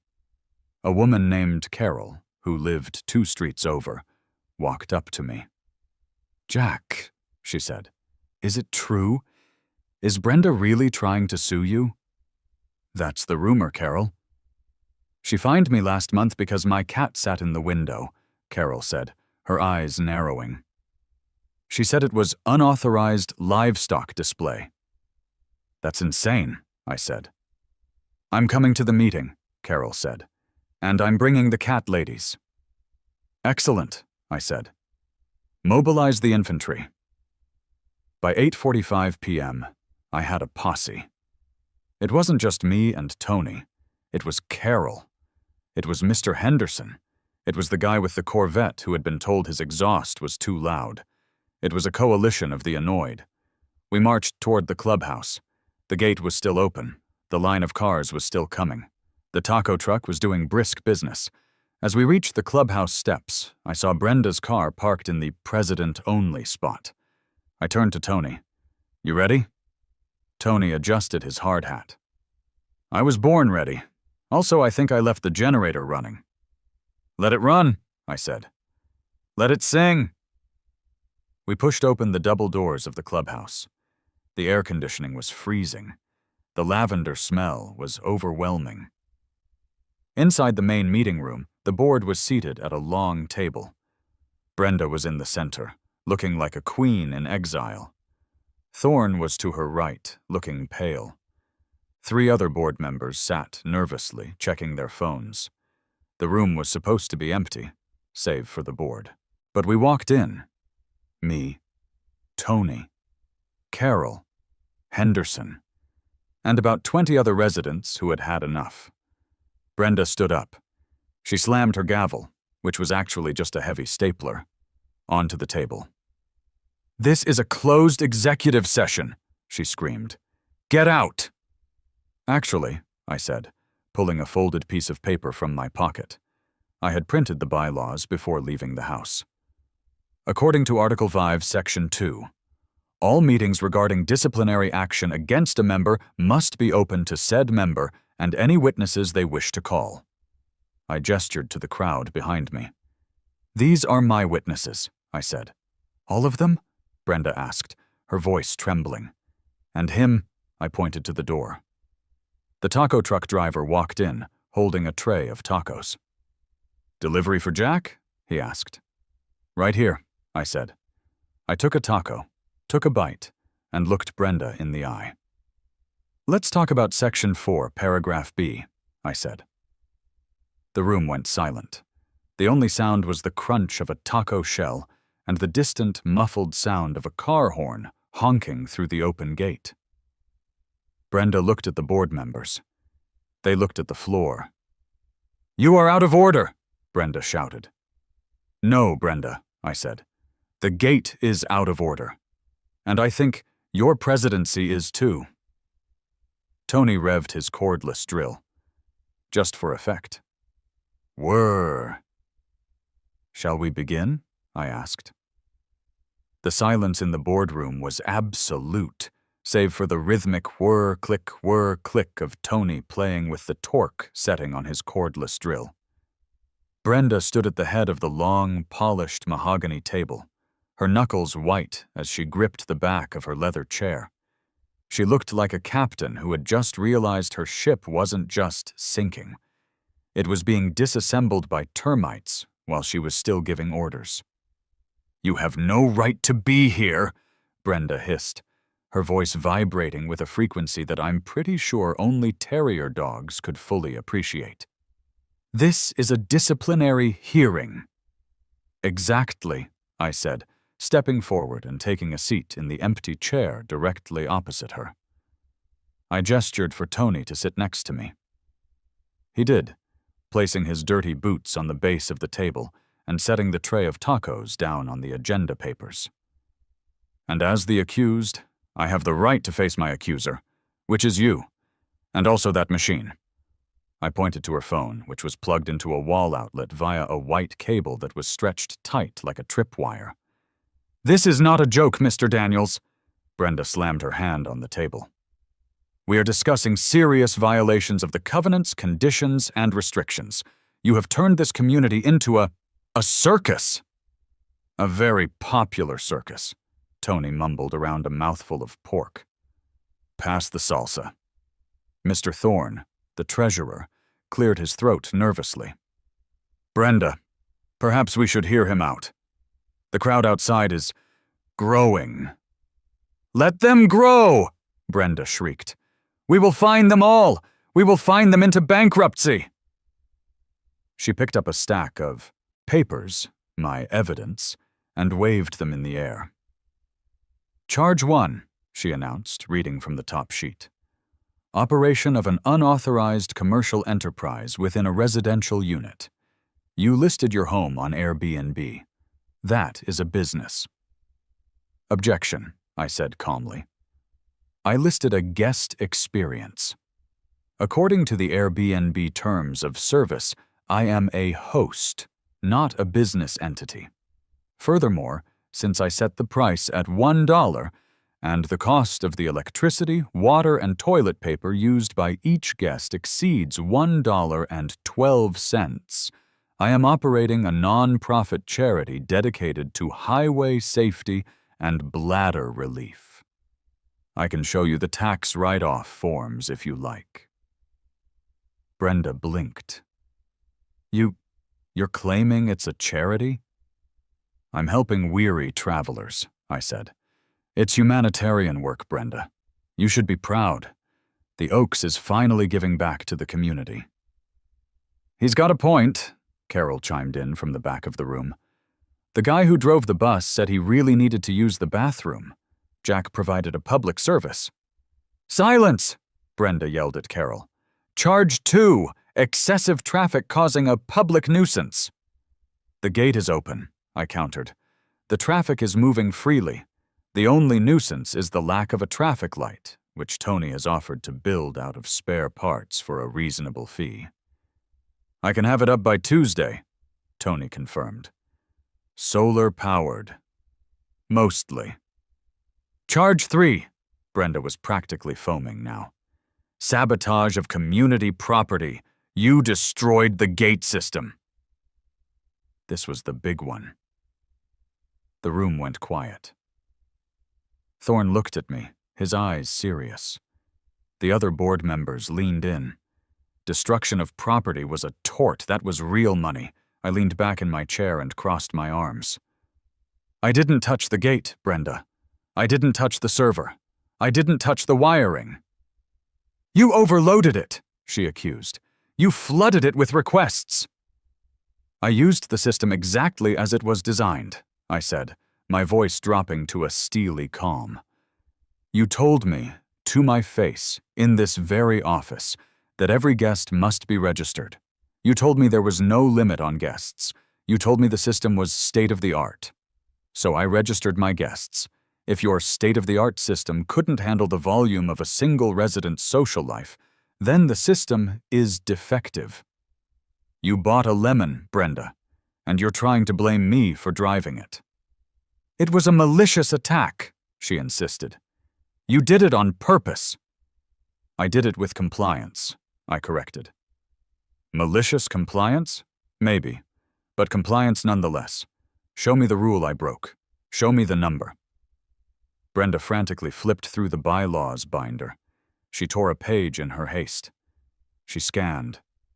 She muttered. "There," she stammered. "There has to be a reasonable use clause."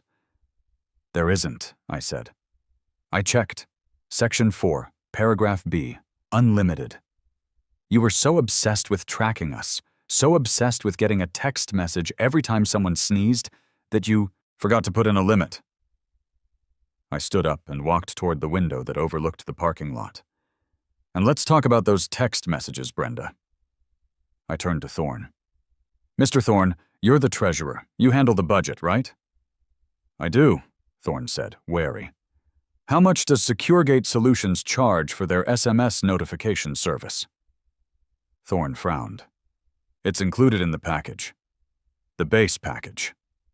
Are you sure? I asked. Because I read the vendor contract. It's on the resident portal under financial disclosures. I downloaded it this afternoon. I pulled another piece of paper from my pocket. I loved paper. Paper was power. Page 12, subsection D, I read. The base package includes 500 SMS notifications per month. Any SMS generated beyond the cap is billed at a rate of $0.15 per message to cover carrier gateway fees. Thorne's face went pale. 15 cents? I registered approximately 4,000 guests in the last 24 hours, I said. And since the system sends a text to the resident and a text to the administrator, that's 2 texts per guest. I did the math in the air with my finger. 8,000 texts times 15 cents. Thorne pulled out a calculator. His hands were shaking. That's $1,200, Thorne whispered. Plus the overages from the previous month, I added. And the emergency technician call-out fee from today. I saw the invoice on his clipboard. $500 for an urgent dispatch. And $10,000 for the new motherboard. $12,000, Thorne said, his voice rising. This weekend has cost the HOA $12,000? Brenda stopped flipping pages. She looked at Thorne. It's necessary for security, she squeaked. Necessary? Thorne slammed his hand on the table, making the tacos jump. Brenda, our entire annual reserve for gate maintenance is $5,000. You've blown the budget for the next 3 years in 2 days. He did it. Brenda pointed a shaking finger at me. He clicked the button. I was just following the rules, Robert, I said to Thorne, using his first name. Brenda said I had to register everyone. If I didn't, I got fined. So I registered them. I was terrified of getting another fine. I was just being a good citizen. You cost us 12 grand, Thorne said, looking at Brenda with murder in his eyes. Brenda, you told us the new system was a flat fee. The salesman said it was, Brenda defended. I didn't read the fine print. You always tell us to read the fine print, Carol shouted from the back. You fined me for using the wrong font on my yard sale sign because of the fine print. Yeah, Mr. Henderson yelled. And you fined me for my bird feeder being 2 inches too low. The room erupted. It wasn't just about me anymore. It was a mutiny. I want my fine refunded, someone yelled. I want the gate left open, someone else shouted. I want a taco, Tony yelled. Brenda looked around the room, her eyes darting from face to face. She was losing them. She had lost the financial argument, she had lost the legal argument, and she had definitely lost the popularity contest. Order! She screamed, banging the stapler again. Order in this court! It's not a court, Brenda, I said. It's a clubhouse. And we pay for it. Suddenly, the double doors at the back of the room burst open again. Everyone turned. It wasn't a guest. It wasn't a cop. It was a pizza delivery guy. But not just one. 3 of them. From 3 different pizza places. Delivery for the Freedom Party? The lead guy asked. I smiled. My friend from the city had arrived. Bring it in, Tony cheered. The delivery guys walked past the stunned board members and set stacks of pizza boxes on the conference table, right next to the bylaws. The smell of pepperoni mingled with the lavender and the al pastor. It was the scent of victory. You cannot eat pizza in the executive session, Brenda shrieked. I move to open the session to the floor, Thorne said loudly. Seconded, said the board member to his left, a quiet woman named Susan, who I'm pretty sure hadn't spoken since 2019. "All in favor?" Thorne asked. "Aye," said the entire board, except Brenda. "Motion carried," Thorne said. He reached for a slice of pizza. Brenda stood there, frozen. Her power was evaporating like steam. You can't do this," she whispered. "I am the president." "Technically," Thorne said, chewing a slice of pepperoni, "you serve at the pleasure of the board. And frankly, Brenda, your security upgrades are bankrupting us. I'm looking at the numbers now. If we don't stop the texts, we're going to have to raise dues by 20% next month." The crowd gasped. "Raise dues?" "No!" Carol yelled. "No more dues!" "Then we have to stop the texts," Thorne said. He looked at me. "Jack, if we agree to your terms, will you stop?" "I can't stop the guests," I said. "The listing is viral. It's on the internet forever. People will keep coming." "Then what do we do?" Thorne asked, desperate. "We embrace it," I said. "Or we change the system." "How?" "Simple," I said. "We go back to a keypad code, a static code. No registration, no tracking, no texts, just a code. Like it used to be. You rescind the rule about registering guests 24 hours in advance. You refund my $500, and you refund everyone else you've fined for unauthorized guests in the last 6 months." Thorne looked at the other board members. They were nodding vigorously. They just wanted the pizza and the peace. "And," I added, "we leave the gate open during the day, from 8 a.m. to 8 p.m. Let the delivery drivers in. Let the family members in. Stop trying to turn this place into Fort Knox." "That violates the security charter," Brenda cried. "The riffraff! The criminals!" "Brenda," I said gently, "look outside." I walked to the window and opened the blinds fully. The streetlights had come on. The guests were out there. But they weren't rioting. They weren't looting. The guy from the Sunshine Bus was helping Mr. Henderson weed his garden under floodlights. The teenagers were teaching Carol's grandkids how to skateboard. The taco truck driver was feeding the police officers who were standing by their cruisers, laughing. "They aren't criminals," I said. "They're just people, and they paid $1 to get in here because you made it seem so exclusive. The moment you open the gate, the mystery is gone. The traffic will die down. It'll just be a neighborhood again." Brenda stared out the window. She saw the community she had tried so hard to control, thriving in the chaos she despised. She slumped into her chair. "I resign," she whispered. It was faint, but in the silence of the room, it sounded like a cannon shot. "What was that?" Thorne asked. "I said I resign," Brenda yelled, standing up and throwing the stapler at the wall. It exploded into plastic shards. "You ungrateful plebeians! I gave my life to this HOA! I measured your grass, I checked your paint swatches, and this is how you repay me? With pizza and anarchy?" "We prefer liberty," Tony said. Brenda grabbed her purse. She grabbed her phone, ripping the cord out of the wall socket with a spark. "Fine, ruin the neighborhood. See if I care. I'm moving to the Pines. They appreciate order there." She stormed out of the room, pushing past the pizza guys. "Don't let the gate hit you on the way out," Carol yelled. "Oh, wait, it's open!" The room erupted in laughter and applause. Thorne slumped back in his chair, looking exhausted but relieved. He looked at me. "Okay, Jack, you win. We'll draft the letter. We'll refund the fine. We'll revert the system." "And the gate?" I asked. "We'll leave it open until the new board, which I assume will be me, decides on a new protocol. But no more tracking. No more texts." "Good," I said. "And one more thing."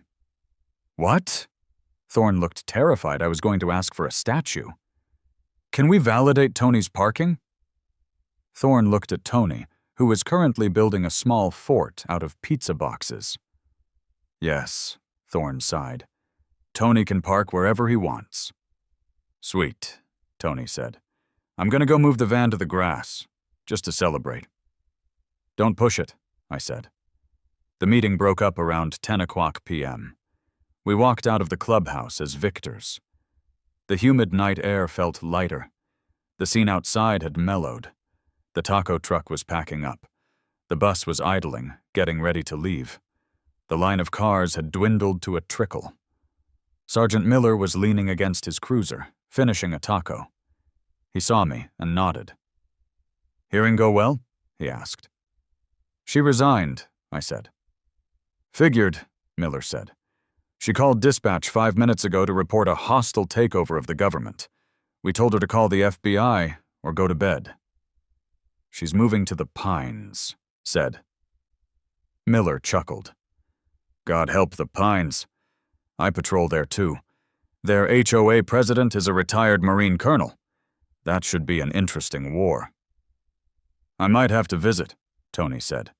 I hear they need deck repairs. Miller pushed off his car. Keep it quiet, Daniels. If I get one noise complaint after midnight, I'm towing the bus. Yes, sir. Miller drove off. I stood in the middle of the street, looking at my house. The lights were on. It looked welcoming. For the first time in 3 years, I didn't feel like I was living in a museum exhibit. So, Tony said, wiping his hands on his pants, what do we do with the listing? I'll take it down in the morning, I said. Let's let the stragglers enjoy the night. You made any money? I checked my phone. Total earnings, $4,215. $4,000, I said. Not bad for $1 a pop. That covers the fine, Tony said. And the tacos, and my invoice. Your invoice is $4,000? Inflation, Tony shrugged. Plus, I saved you from tyranny.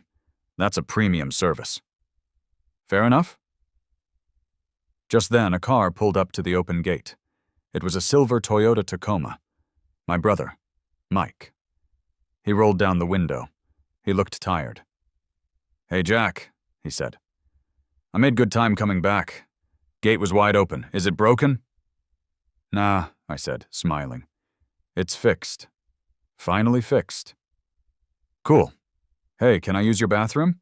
I've been holding it since Baltimore. Come on in, Mike, I said. No code needed. He drove up the driveway. I looked at the gate one last time. It was gaping maw of iron, powerless and open. I pulled out my phone. I opened the Airbnb app. Delete listing? Are you sure you want to delete the $1 luxury pit stop? I hovered my thumb over the button. Then I thought about Brenda moving to the Pines. I thought about the text messages. I thought about the 15 cents. I didn't delete it. I just paused it. Snoozed, I said. Just in case. Smart, Tony said. You never disarm completely. We walked back towards the house. Hey, Tony said. You think Brenda knows about the termites in the clubhouse? I stopped. What termites? The ones I saw when I was drilling the wall earlier. The structural beam is basically sawdust. Tony, I said. Did you tell anyone? Nope. Good man. We went inside. I grabbed 2 beers. We sat on the porch and watched the last guest of the night, a guy on a bicycle with LED wheels, roll through the gate, loop the fountain, and ride out into the darkness. Best $500 I never spent, I said. Cheers to that, Tony said, clinking his bottle against mine. The gate stayed open, and the notifications were silent.